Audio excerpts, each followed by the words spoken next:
1. Latar belakang. Enzim katalase merupakan salah satu enzim yang berperan penting dalam reaksi biokimia tubuh, terutama dalam menguraikan hidrogen peroksida menjadi air dan oksigen. Hidrogen peroksida merupakan senyawa berbahaya bagi sel karena sifatnya yang reaktif dan dapat merusak komponen seluler seperti protein dan asam nukleat. Oleh karena itu, keberadaan enzim katalase sangat krusial untuk melindungi sel dari kerusakan oksidatif.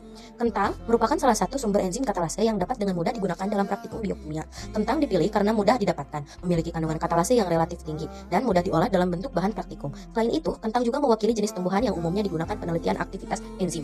Melalui praktikum ini, mahasiswa dapat mempelajari lebih dalam mengenal sifat-sifat enzim katalase, mekanisme kerjanya, serta faktor-faktor yang mempengaruhi aktivitas enzim seperti suhu, pH, dan konsentrasi substrat. 1.2. Tujuan penelitian. Tujuan praktikum 1. Mempelajari cara kerja enzim katalase menggunakan kantong dalam menguraikan H2O2.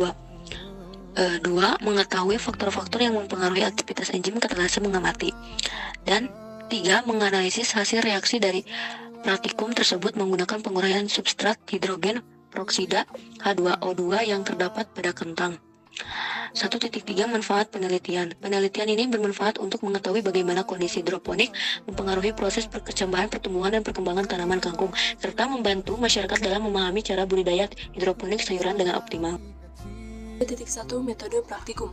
Alat dan bahan: 1 gelas plastik, 2 sendok, 3 talenan, 4 pisau, 5 kentang, 6 pemutih yang menggunakan hidrogen peroksida. B. Prosedur praktikum. 1. Siapkan ekstrak enzim katalase dari kentang dengan cara menghaluskan atau memotong kecil-kecil kentang. Bagilah larutan H2O2 menjadi beberapa bagian. 2. Masukkan kentang yang telah dipotong ke dalam cup gelas plastik, kemudian tambahkan larutan hidrogen peroksida ke dalam cup yang berisi enzim kentang tersebut. 3. Kemudian amati pembentukan gelembung oksigen. 4. Catat waktu untuk reaksi gelembung tersebut dan suhu oksigen yang dihasilkan sebagai indikator aktivitas enzim katalase. Siapkan alat dan bahan. Kemudian bersihkan kentang. Lalu potong kentang kecil-kecil. Masukkan ke dalam plastik aqua. Lalu kita tumbuk hingga mengeluarkan air. Kemudian masukkan Sokowit sebagai pengganti cairan H2O2. Yang ini juga masukkan Venice ya teman-teman, sebagai pengganti cairan H2O2.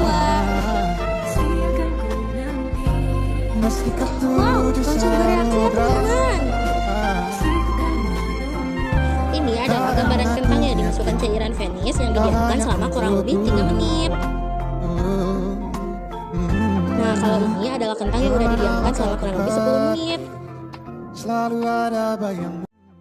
Kesimpulan dan saran. 3.1 Kesimpulan. Berdasarkan penelitian yang telah kelompok kami lakukan, kami berkesimpulan bahwa kerja enzim katalase dipengaruhi oleh temperatur dan derajat keasaman atau pH.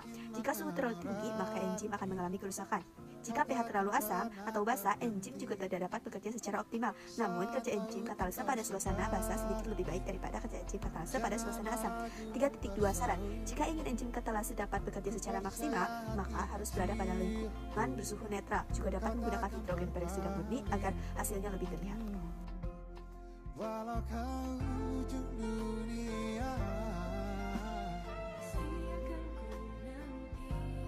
meski ketujuh samudra.